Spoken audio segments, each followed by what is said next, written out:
दिवसांवरती येऊन ठेपलाय। गणेशोत्सव म्हटलं की पुणेकरांना सगळ्यात पहिल्यांदा आठवतो तो म्हणजे ढोलाचा नाद।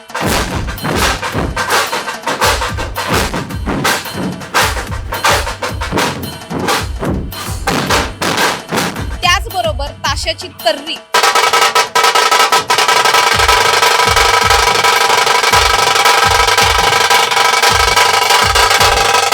आणि त्यावरूनच सुरू होतो पुण्याचा गणेशोत्सव।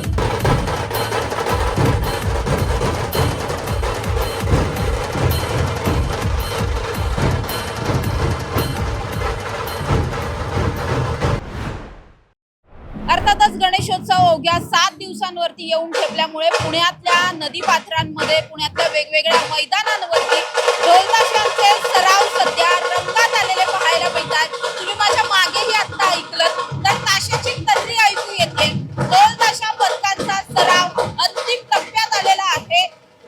शेवटचे 7 दिवस आहेत। शेवटच्या 7 दिवसात जेवढा जास्त प्रॅक्टिस करता येईल, जेवढे नवनवीन ताल बसवता येतील अशी सगळीच तयारी चालू असलेली पाहायला मिळते। त्यामुळे आज आपण याच सगळ्या ढोलताशा पथकांमध्ये जाऊन त्यांची तयारी नेमकी कुठपर्यंत आली आहे, त्यांनी यावेळेस नेमकं वेगवेगळं काय नेमकं नवीन ताल बसवलेले आहेत किंवा यंदा लक्ष्मी रोड साठीचं काही वेगळं प्रिपरेशन केलंय का, हे सगळंच त्यांच्याशी बोलून जाणून घेणार आहोत।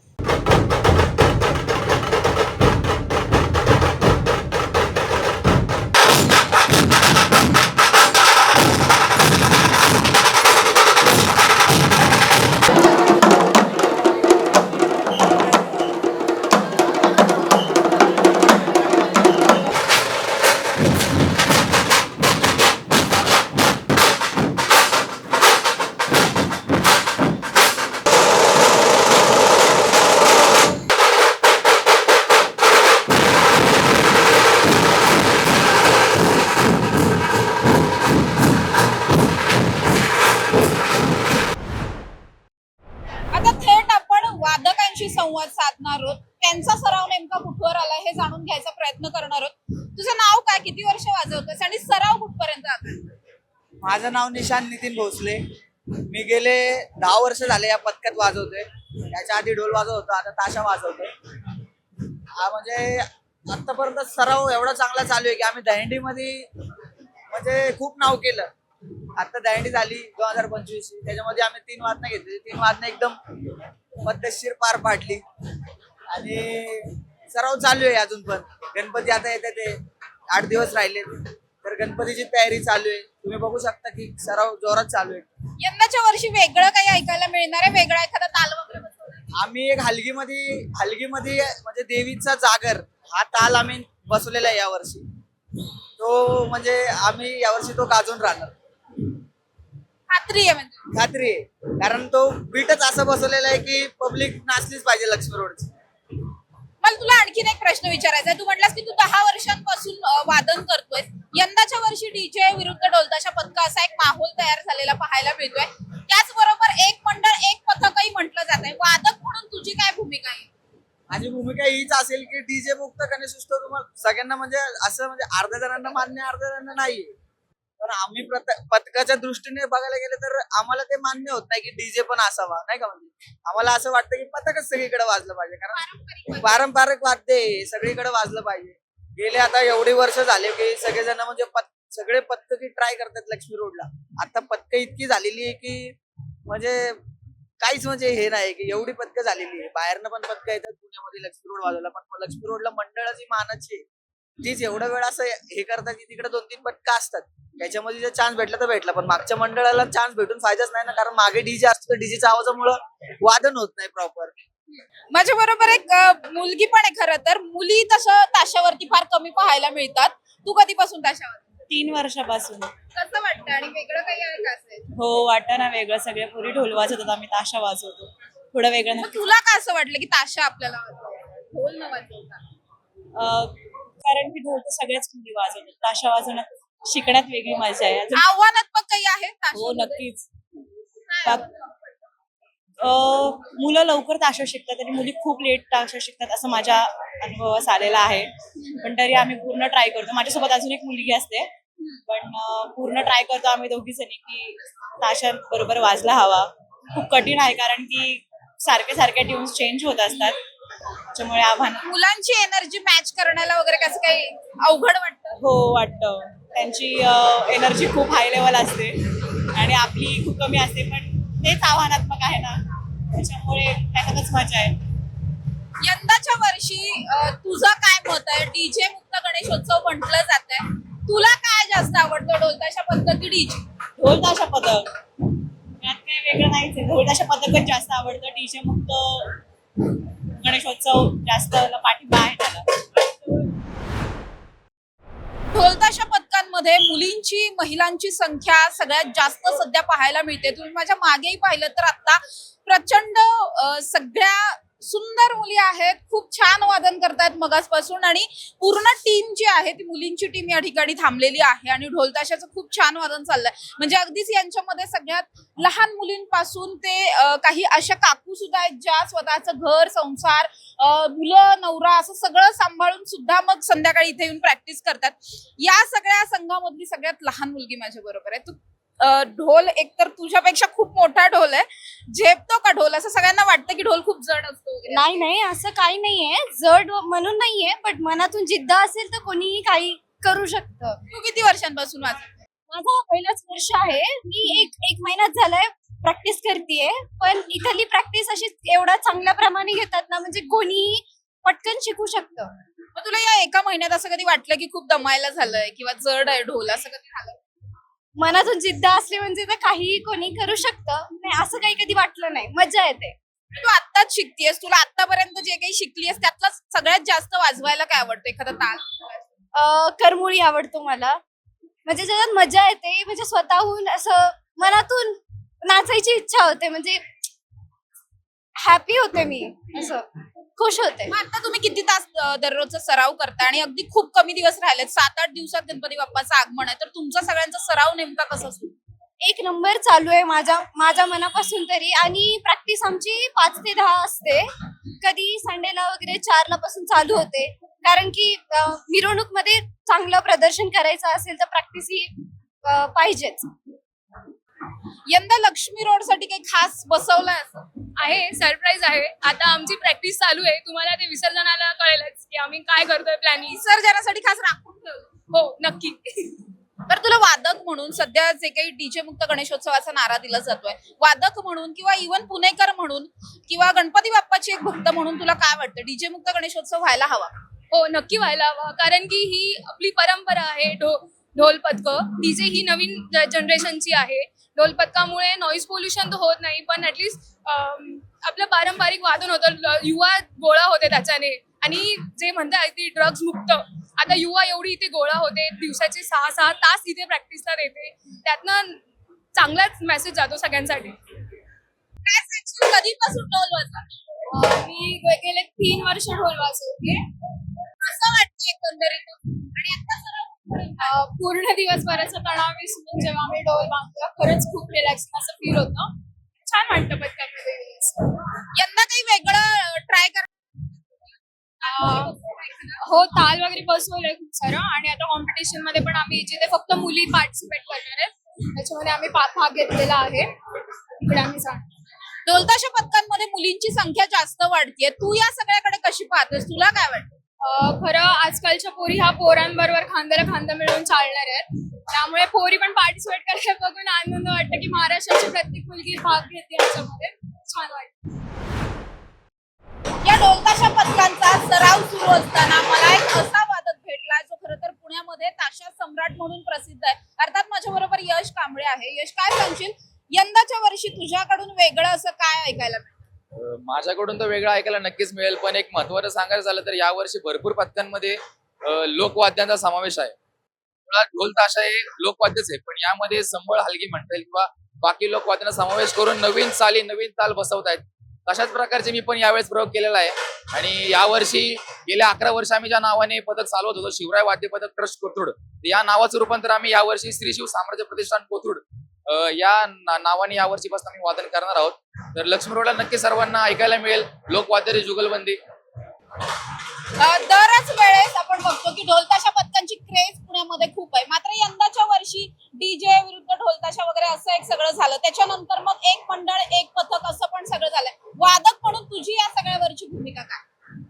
वादक म्हणून मला असं वाटतं की जेवढे पण ढोल पथक आहेत आणि जे पण हे पथक चालवतात आता सध्या, एक लोक परंपरा, लोकवाद्यांचं जतन करणं किंवा एक लोकवाद्यांचा एक पूर्ण संच जे चालवत आहेत आता, तो पिढ्याने पिढ्या चालत राहील. त्यामुळे पथकं टिकली पाहिजेत आणि हा जो निर्णय घेतलाय तो मला योग्य वाटतो.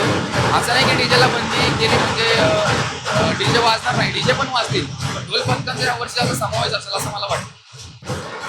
नक्कीच यंदाच्या वर्षी लक्ष्मी रोड साठी काही खास अशी तयारी केली आहे का? दरवर्षी सारखं यावर्षी सुद्धा खास तयारी आहेच. मी मागाशी सांगितल्याप्रमाणे की यावर्षी लोकवाद्यांचा गजर तुम्हाला ऐकायला मिळणार. श्री शिव सामर्थ्य प्रतिष्ठानतर्फे तुम्हाला मस्त असा लोकवाद्याची मुघलमध्ये आज यावर्षी लक्ष्मी रोडला ऐकायला मिळेल. या पथकातला सगळ्यात लहान ताशावादक माझ्या बरोबर आहे. किती वर्षांचा आहेस तू? मी आता 11 पूर्ण वर्षांचा आहे. 11 पूर्ण वर्षांचा आहे. अच्छा, किती वर्ष तू वाजवतोय ताशा? माझं हे आत्ताचं 4थं वर्ष आहे आणि मी मिरवणुकींना 2 वर्ष झाले वाजवते. तर कसं वाटतं तुला वाजवताना? मस्त वाटतं, आवड आहे लहानपणापासून. रोज स्कूल पूर्ण झाल्यानंतर तू इकडे येतोस हो. प्रॅक्टिससाठी? शाळेत किती वेळ मिळतो? शाळेनंतर आल्यावर थोडा वेळ मिळतो आणि लगेच इथे सराव आले. 6 ते 9:30 पर्यंत आमचा सराव असतो आणि नंतर सिनियर 8:30 ते 9:15 पर्यंत येतो किंवा 9:30 पर्यंत. एवढ्या सरावामध्ये खरं तर यावर्षी थोडा कमी वेळ मिळालाय सरावासाठी. बॅकलॉग करून निघतोय का? हा, तसा ट्राय तर करतो आम्ही, आमचा 100% तर देतोय, but let's see, hope for the best. We are hoping for the best actually. यंदाच्या वर्षी वेगळं काही ऐकायला मिळणार? हो, नक्कीच बरेचसे गावठी पॅचेस वगैरे आम्ही बसवलेले आहेत, तर ते तुम्हाला नक्कीच बघायला भेटेल. आम्ही उद्या तुम्हाला इन्व्हाइट करतो की या नक्की बघायला. लक्ष्मी रोड साठी खास काही प्रिपरेशन आहे? हा, नवीन पॅचेस बसवलेले आहेत, ते नवीन सरप्राइजेस आमचे सिनियर्सच तुम्हाला नीट सांगू शकतील. खरं तर मुलगी म्हणून ढोल वाजवणं थोडं डिफिकल्ट वाटतं का, किंवा दमल्यासारखं वगैरे असं वाटतं कधी? नक्कीच नाही, कारण जर सपोज तुम्ही स्टार्टिंगला जर तुमचा टाइम देताय तर नंतर नाही एवढं अवघड वाटत. स्टार्टिंगला ऑफकोर्स जर तुम्ही बिगनर आहात तर अवघड वाटतं, बट नंतर सगळं इझी होऊन जातं. यंदाच्या वर्षी सगळ्यात महत्वाचा एक प्रश्न असं सुद्धा आहे, डीजे विरुद्ध ढोलताशा पथकाचा एक माहोल कुठेतरी तयार झालाय. तुला वादक म्हणून काय वाटतंय? सध्याची जी काही भूमिका आहे किंवा डीजे मुक्त गणेशोत्सव म्हटलं जात आहे, तुला काय वाटतं? डीजे मुक्त ही चांगली म्हणजे कॉन्ट्रीब्युशन आहे चांगलं खरं तर, बट असं काही नाहीये की कॉम्पिटिशन वगैरे असं काही नाही. आम्ही सगळे एकत्र जेव्हा येतो तेव्हा सगळेच धमाल करतो. आम्ही जेव्हा उतरतो तेव्हा असं बिलकुल कॉम्पिटिशन असं काही वाटत नाही आम्हाला. बऱ्याच ढोलताशा पथकांमध्ये वेगवेगळी वाद्य यावेळेस पासून पाहायला मिळतात. आता माझ्या बरोबर एक वादक आहे ज्याच्या हातात हलगी पाहायला मिळते. ही हलगी शक्यतो आपल्याला ढोलताशा पथकांमध्ये फार रेअरली कधीतरी पाहायला मिळाली असेल, मात्र यंदाच्या वर्षीपासून बऱ्याच पथकांमध्ये हलगी सुद्धा समाविष्ट झाली. काय वाटतं, ढोलताशा पथक आता केवळ ढोलताशांपुरती मर्यादित न राहता अशा पद्धतीची आणखीन वेगवेगळी वाद्य येतात? तुम्ही यावेळेस हलगी इन केली आहे, काय कारण आहे आणि हलगीला अनुषंगाने नेमकं काय काय बसवलंय तुम्ही? आम्ही हलगीचं फ्युजन करून एक नवीन ठेका बसवलेला आहे यावेळी, आणि तो तुम्हाला आता सगळ्यांना ऐकायला मिळेलच, पाहायला मिळेलच. याच्या मागचा उद्देश साधारण असा आहे की जी लोकवाद्य आहेत, जसं की हलगी म्हणा, संभळ म्हणा, ओके, दिमडी म्हणा किंवा डमरू, हे लोकवाद्य कुठेतरी कालबाह्य व्हायला लागलेली आहेत, ओके, आणि म्हणून ती पुन्हा कुठेतरी प्रकाश जोगतामध्ये यायला हवं, म्हणून आम्ही नवीन काहीतरी प्रयत्न करायचा म्हणून हलगीचा समावेश यावर्षी केलेला आहे, ओके, आणि लोककलेचा कुठेतरी प्रचार व्हावा हेच एक उद्देश ठेवून आम्ही हलगी यावेळी समाविष्ट केलेली आमच्या वाद्यामध्ये. पुण्यामध्ये डीजे मुक्त गणेशोत्सवाचा नारा दिला जातोय. तुम्ही अशा पद्धतीने वेगवेगळी वाद्य इन करताय, त्यामुळे आणखी जास्त चालना मिळते ढोलताशा पथकांना असं वाटतं? डीजे मुक्त गणेशोत्सव व्हावा हे तर आमच्या सर्वांचीच इच्छा आहे आणि ते झालंच पाहिजे, ज्याच्या करून बरेच लोक त्यासाठी पुढाकार घेत आहेत, जसं की पुनीत बालन वगैरे आहेत, ओके. तर डीजे मुक्त गणेशोत्सव ही सगळ्यांची संकल्पना लवकरच साकार होईल असं मला वाटतं, आणि त्याच्या अनुषंगाने सगळीच पथकं त्याचा प्रयत्न करतायत, नवीन नवीन वाद्य ते इंट्रोड्यूस करतायत, त्याचा फ्युजन करतायत, आणि ज्याच्यामुळे लोककलेचा प्रचार तर होईलच, पण त्या सोबतच जे श्रोते असतात, जे गणेशोत्सवासाठी उत्सुक असतात, वादन ऐकायला उत्सुक असतात, त्यांना नवीन काहीतरी मिळावं. तुम्ही यंदा काय लक्ष्मी रोड साठी नवीन बसवलंय एखादा ठेका? आम्ही 2-3 ठेके बसवलेले आहेत, त्यामध्ये महाकाल ठेका एक आहे, ओके, आणि विघ्नहर्ता ठेका एक आहे, तो नक्कीच ऐकायला मिळेल. पुण्याच्या यंदाच्या ढोलताशा पथकांमध्ये आता केवळ ढोलताशा नाहीये तर अनेक लोकवाद्य सुद्धा यामध्ये इन्क्लूड केली जातात. आता काही पथकांमध्ये संबळ सुद्धा समाविष्ट झालेलं आहे. आता आपण बघतोय माझ्या बरोबर संबळ वाजवणाऱ्यांची आता एक टीम होती ज्यांनी खूप छान वादन केलंय. काय सांगशील तू वादक म्हणून अशा पद्धतीने आपली लोकवाद्य पुन्हा एकदा नव्याने इंट्रोड्यूस होत आहेत ढोलताशा पथकांच्या माध्यमातून, तुला किती महत्वाचं वाटतंय? आत्ता आधी आपण ढोल, ताशा, ध्वज, झांज, टिपरी आणि बर्ची अशी वेगवेगळी वाद्य, ह्या वाद्य म्हणण्यापेक्षा जे काही खेळण्याचे प्रकार आहेत आणि वाजवण्याचे प्रकार आहेत हे एवढेच होते. आता हळूहळू संबळ, हलगी म्हणा किंवा डफली म्हणा, ह्या सगळ्या किंवा नगाडाचा ढोल जो असतो तो काही पथकांनी तो ऍड केलेला आहे. ही जी वाद्य आहेत ती हळूहळू, समजा संबळ म्हणा किंवा हलगी म्हणा, ही जी वाद्य आहेत ती हळूहळू आपल्या ज्या म्हणजे सिटी एरिया, शहर यातनं लोप पावत चाललेली आहे. तर त्यासाठी ती ढोल ताशा क्षेत्रात घेणं आणि त्यांचं वादन करणं आणि ते पण ह्या वादन क्षेत्रातल्या मुलांनी शिकणं हे खूप गरजेचं आहे. कारण आता आपण बघतोय की सगळे लोक नशेच्या आहारी जातात किंवा सगळे तरुणाई नशेच्या आहारी, त्यापेक्षा ह्या वाद्यांच्या आहारी जाऊन ही कला शिकलेली कधीही चांगली. तू पण यंदाच्या वर्षी पहिल्यांदाच आता संबळ शिकतोस, कारण पहिल्यांदाच तुमच्या पथकामध्ये हे ऍड झालंय. काही वेगळं वाटतंय वाजवताना ढोलताशांपेक्षा? हो, पहिले शिकताना थोडं टेन्शन आलं होतं की आपल्याला येईल का नाही किंवा, पण मी ताशावादक असल्यामुळे थोडंसं मला म्हणजे दुसरीकडचं ऐकून वगैरे माहिती होता, त्यामुळे एवढा अवघड नाही गेला, पण चॅलेंजिंग होतं. आता शिकलोय त्यामुळे हात बसलाय, पण ज्यावेळेस शिकत होतो त्यावेळेस म्हणजे थोडी भीती होती मनात. पण आता काही नाही, वाद्य म्हणजे आता ह्याच्या आधी वाद्य वाजवली त्यामुळे हे वाद्य वाजवताना एवढी काय म्हणजे शिकताना जेवढा वाटले होती तेवढी अडचण नाही आली. मुळातच सध्या पुण्यामध्ये डीजे मुक्त डीजे मुक्त गणेशोत्सवाचा नारा देण्यात आलेला आहे. त्यामुळे एकीकडे आपण डीजे मुक्त गणेशोत्सव म्हणतोय, दुसरीकडे आपण आपल्याच वाद्यांना पुन्हा एकदा नवसंजीवनी देण्याचा प्रयत्न करतोय. तुझ्यासाठी डीजे मुक्त गणेशोत्सव ही संकल्पना तुला काय वाटते एक वादक? मला एक वादक म्हणून ती संकल्पना एकदम व्यवस्थित वाटतेय. कारण आता काय सगळीकडे जे डीजे मुक्त जे चाललंय सगळीकडे हे करतायत, तिथं डीजे मुक्त झालंच पाहिजे. जर समजा आपण आपला गणेशोत्सव किंवा दहीहंडी वगैरे हे जे उत्सव आहेत, जर समजा आपण डीजे लावून त्याच्यात असलीच गाण्यावर नाचलो तर मग काही त्याचा उपयोग नाहीये. आत्ताची तरुणाई सगळी त्याच्याकडेच वळतीये. जे काही क्लबिंग असतं म्हणा किंवा बारमध्ये जाणं म्हणा किंवा काय करा, हे तेच संस्कृती इकडे आपण आणतो. थोडक्यात गणेशोत्सवात दारू पिऊन नाचणं म्हणा किंवा दहीहंडीत दारू पिऊन नाचणं म्हणा हे कितपत योग्य आहे? त्यापेक्षा मग पथकात किंवा ढोल पथकं वाढली किंवा ढोल पथकांमध्ये जाऊन आपण जर समजा वादन केलं तर त्या तरुणाई त्या मार्गाकडे जास्ती वळली तर चांगलं, असं मला वाटतं. या पथकातला सगळ्यात लहान ढोल वादक आहे माझ्या बरोबर. तू किती वर्षांचा आहेस? तुझं नाव काय आहे? मी 9 वर्षाचा आहे. माझे नाव कबीर गुंडेशा आहे. किती वर्षांपासून तू वाजवतोय? 2 वर्षांपासून वाजवतोय. बरं, तुला काय आवडतं? ढोल मधला कुठला ताल आवडतो एखादा वाजवायला? संबळ आवडतो वाजवायला. अच्छा, आणि तू आता स्कूलला जाऊन मग सरावाला येतोय इकडे? माझं दमल्यासारखं वाटतं का? कधी सुट्टी घ्यावीशी वाटतं का सरावाला? नाही वाटत. का नाही वाटत? इकडे यायला का आवडतं तुला? ही माझी हॉबी आहे त्याच्यासाठी. हॉबी आहे. बरं, यंदाच्या वर्षी तुमचा सराव कसा सुरू आहे? तुम्ही किती वेळ रोजचं वादन करताय आता? ती 3.5 तास. आणि तू मिरवणुकीत वाजवलायस का आता? कोणत्या मिरवणुकीत पुणे टॅलेंट ग्रुप. माझ्या बरोबर आता जो वादक आहे तो खरं तर स्वतः नेव्ही मध्ये आहे आणि तरी सुद्धा ढोलताशाची आवड इतकी की गेल्या अनेक वर्षांपासून तो पथकासाठी वादन करतोय. काय सांगशील इतक्या वर्षांचं पथकाचं वादन आणि यंदाच्या वर्षीचा सराव, नेमकं सगळं कसं सुरू आहे आणि मुळात तुझी नोकरी आणि हे तू मॅनेज कसं करतो? एकतर मी स्वतःला खूप नशीबवान समजतो की मी या पथकात गेली 12 वर्ष वाजवतोय आणि या मागच्या वर्षी मी नोकरी करत होतो आणि मी असं मॅनेज केलं स्वतःच्या नोकरीला की मला 6 महिने घरी राहता येईल फक्त गणेश उत्सवासाठी. का तर मला गणेश उत्सव हा सर्वात जास्त आवडतो. माझा आवडता सण म्हणजे गणेश उत्सव. आणि गेल्या 12 वर्षांच्या सरावामध्ये या वर्षी सरावाचा मौल असा आहे की या वर्षी गणेश उत्सव अजून आपण मोठा करायचा प्रयत्न करतोय. त्याच्यामुळे या वर्षी सर्व अजून चांगलं होतोय. यावेळेस लोकांची ओढ जास्त आहे गणेश उत्सवाकडे.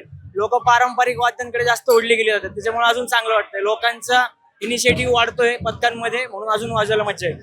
तू पारंपरिक वाद्यांकडे कल वाढतोय असं म्हटलास. डीजे मुक्त गणेशोत्सवाचा नारा यंदाच्या वर्षी पुण्यात दिला गेलाय. वादक म्हणून तुला काय वाटते? मला या ठिकाणी खूप चांगलं वाटतंय की जी मुलं डीजे मुक्त गणेश उत्सव साजरा करण्याचा निश्चय घेऊन आले ढोल वाजवायला. हा खूप चांगला निर्णय आहे तुमचा की तुम्ही परंपरा जपण्यासाठी काही प्रयत्न करताय. तुम्ही कष्ट करून 3 तासाचे दिवसातले देताय, ढोल वाजवताय, येत आहे, तुम्हाला खूप जास्त आनंद मिळेल आणि खूप चांगला एक्सपिरियन्स आहे हा. एवढं सांग. पुण्याच्या ढोलताशा पथकांमध्ये दरवर्षी प्रमाणेच यंदाच्या वर्षी सुद्धा नवनवीन ठेके नवनवीन ताल बसवलेले आहेत.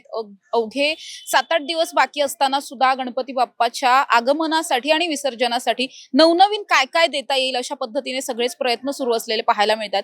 विशेष म्हणजे ज्यावेळी आपण डीजे मुक्त गणेशोत्सवाचा जी काही संकल्पना आहे त्यावरती बोलतोय, दुसरीकडे याच ढोलताशा पथकांमध्ये आता केवळ ढोलताशे न राहता, केवळ झांज न राहता, केवळ टोल न राहता आणखीन बरीच मराठी वाद्य आहेत, महाराष्ट्रीयन वाद्य आहेत, लोककलेमधली पारंपरिक वाद्य आहेत. जसं की आपण पाहिलं संबळ आहे, टाळ आहे, काही ठिकाणी आपण बघतोय की डिमडी असेल, डमरू असेल, हलगी असेल, अशा पद्धतीची वेगवेगळी वाद्य यावेळेस इन केलेली पाहायला मिळतात. त्यामुळे ढोलताशा पथकांनी हा जो काही नवीन वाद्यांना समाविष्ट करून घेण्याचा निर्णय असेल किंवा त्याच्या अनुषंगाने बसवलेले नवीन नवीन ताल असतील, या सगळ्या तालांमुळे आणि या सगळ्या नवीन फ्युजनमुळे कुठेतरी यंदाच्या वर्षी गणेशोत्सव हा खूप खास होणार आहे. यंदाच्या वर्षी दरवेळेसपेक्षा बरंच काही नवीन आणि वेगळं आपल्या पुणेकरांना सगळ्यांनाच ऐकायला मिळणार आहे. त्यामुळे आता फक्त आतुरता आहे ती गणपती बाप्पाच्या आगमनाची. अवघ्या 5-6 दिवसात गणपती बाप्पाचं आगमन होईल आणि जी काही प्रॅक्टिस, जो काही सराव गेले अनेक महिन्यांपासून, खरं तर 1-1.5 महिन्यांपासून दररोजचा 3, 4, 5 तासांचा हा जो काही सराव या सगळ्याच वादकांचा सुरू आहे, या सगळ्याचं फळ मिळणार आहे गणपती बाप्पाच्या आगमनाच्या दिवशी. कॅमेरा पर्सन निलेश सह समृद्धी जाधव, टॉप न्यूज मराठी, पुणे. घ्या परदेशात भरारी, तेही सर्वसामान्यांना परवडणारी. 1 रुपया भरा आणि थायलंडमध्ये फिरा. सचिन इंटरनॅशनल घेऊन आले आहेत जगातली सर्वात स्वस्त परदेश टूर. पूर्ण 5 दिवसांचं पॅकेज आता फक्त 32,999 रुपयांमध्ये. पॅकेजमध्ये विमान प्रवास, हॉटेल, ब्रेकफास्ट, ट्रान्सपोर्ट आणि प्रेक्षणीय स्थळे. सचिन इंटरनॅशनल 18 वर्षांपासून पर्यटन क्षेत्रातील एक विश्वसनीय नाव. सचिन इंटरनॅशनल सोबत मनसोक्त फिरा. संपर्क 7767989898.